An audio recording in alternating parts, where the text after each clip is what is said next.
That's it, guys. Kasi kanina pa siya nandiyan. Tapos yung nagkumentuhan sila dun sa tabi ko. Narinig ko yung pangalan ko.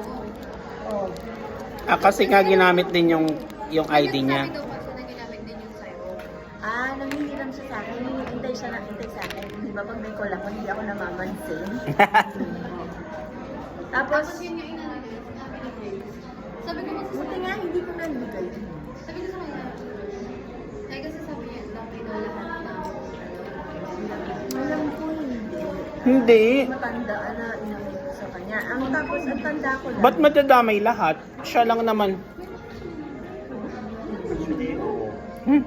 Oo, tama yung dapat. Yung agent kasi parang binigay mo yung access mo sa isang authorized yun. Ngayon, dapat yun, hindi na yun yung hiniram niya. Nasa sa kanya yun.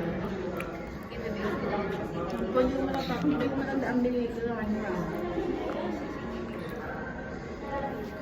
Yun ang ano doon. Kasi pag tinanong siya kung sino-sino,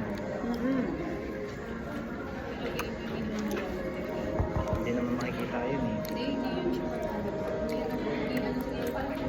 Nakala niya siya bigay ko. Ha? Wala niya siya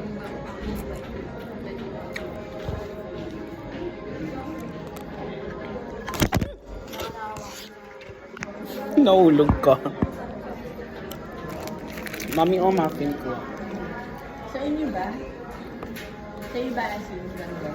Hindi na ilang sa akin. Hindi mo makakilang sa akin. Sa akin, oo, pero... Oo.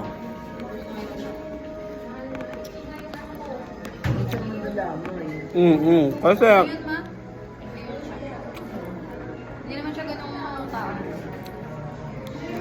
Hindi ko naman yung sinigyan hiram siya. Ang tanong sino nagsumbong? Alam mo kung sino ginagawa. Ikaw.